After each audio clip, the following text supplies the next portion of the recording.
வருடந்தோறும் ஜூன் 21ஆம் தேதி சர்வதேச யோகா தினமாக கொண்டாடப்படுகிறது. இதனையொட்டி தமிழ்நாடு கால்நடை மருத்துவ அறிவியல் பல்கலைக்கழகத்தின் வழிகாட்டுதலின்படி திருநெல்வேலி கால்நடை மருத்துவக் கல்லூரி மற்றும் ஆராய்ச்சி நிலையத்தில் சர்வதேச யோகா தினம் கொண்டாடப்பட்டது. விழாவினை மா. செல்லப்பாண்டியன் ஐயா அவர்கள் தலைமையேற்று தொடங்கி வைத்தார். யோகாவின் வரலாறு மற்றும் யோக பயிற்சி செய்வதனால் நமக்கு கிடைக்கும் பயன்களை சிறப்பு விருந்தினர் doctor E. Jenifa Samuel, assistant professor, department of physical education, Saint John's College, Tirunelveli அவர்கள் மிகவும் தெளிவான முறையில் எடுத்துரைத்தார். யோகா பற்றிய விழிப்புணர்வு சுவரொட்டிகள் வரைதல், யோகாசனங்கள் செய்தல் மற்றும் அதற்கான செயல்விளக்கம் அளித்தல் என பல்வேறு போட்டிகள் நடைபெற்றது.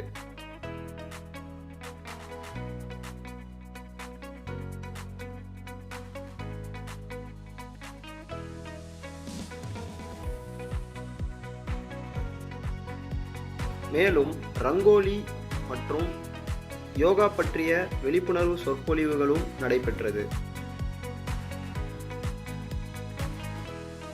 இந்த போட்டிகளில் வெற்றி பெற்ற மாணவ மாணவியர்களுக்கு சிறப்பு விருந்தினர் அவர்களால் பரிசுகள் வழங்கப்பட்டது.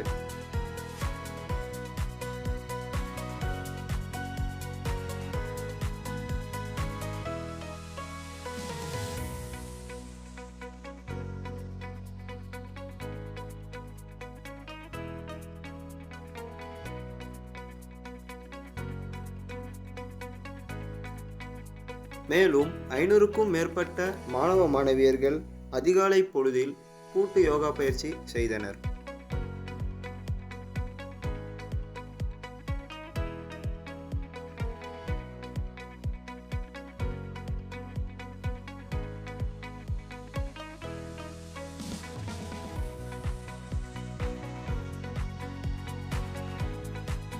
இது மட்டுமல்லாது கல்லூரி முதல்வர், பேராசிரியர்கள், அமைச்சு பணியாளர்கள் என அனைவரும் இந்த யோகா பயிற்சி செய்தனர்.